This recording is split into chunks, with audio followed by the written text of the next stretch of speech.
There once was discovered a land where freedom flowed like a clear, refreshing stream. Word of this wondrous stream spread to places where the currents of freedom were weak and dying. Many who heard of the river longed to come and live in this new land, to refresh themselves in this stream, for they knew that the power of freedom was great, that it would renew their hope and replenish their energy. So they came and tasted the waters of freedom, were refreshed, and they said, "Here is the greatness of this land. So long as this stream flows strong and clear, our people will be filled with life and hope. Our land will bring forth a vigorous and abundant life. But if these waters cease to flow or lose their clarity, our land will decay and die." The new land prospered. The people tilled the soil and built great cities. Remarkable inventions and new ideas made life rich and joyous in this land of freedom. The people became content. How good to live in this most favored land. They grew proud. How well our hands have cultivated and built. Their pride grew and grew. They did not know that too much pride could blind them.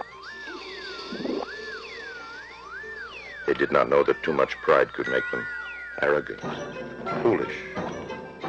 And so it happened that because they so coveted the river, they barred from it people who looked unfamiliar or talked differently, in the false belief that strangers were not deserving, little remembering that not long ago, they too were strangers. When new ideas were proposed, the people ridiculed them, for they were now afraid to change the old ways.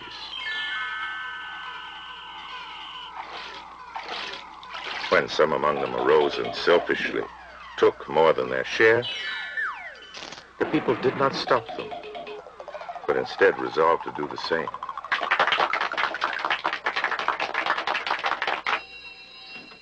Instead of helping those who were ill and weak, they despised them and chastised them for their idleness.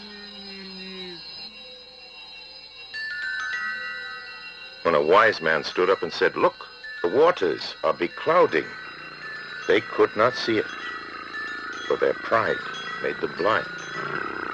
And when he tried again to make them see, they shut him up,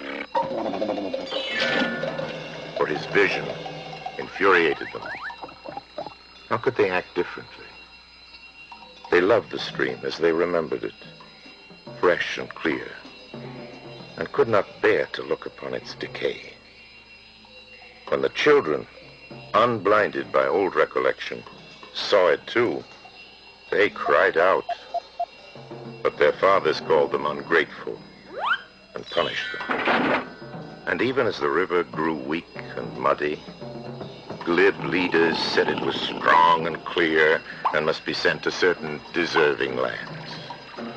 And the people believed them and allowed their precious little fluid to be spilled upon alien soil.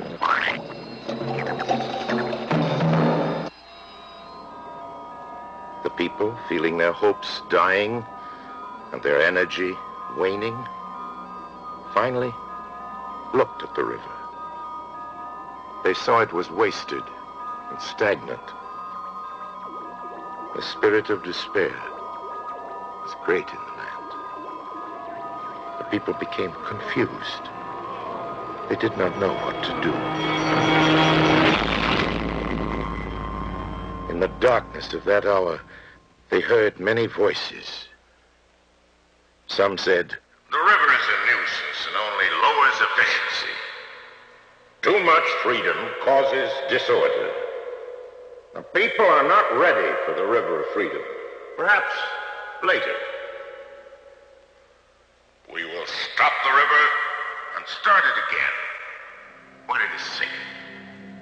But other voices said, let us work to make the waters of freedom flow fresh and strong again. Where it has been fouled by our foolishness, it can be made clear by our wisdom.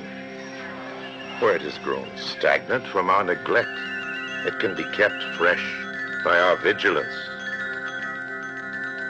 And the people listening said, the life or death of the river of freedom is in our hands.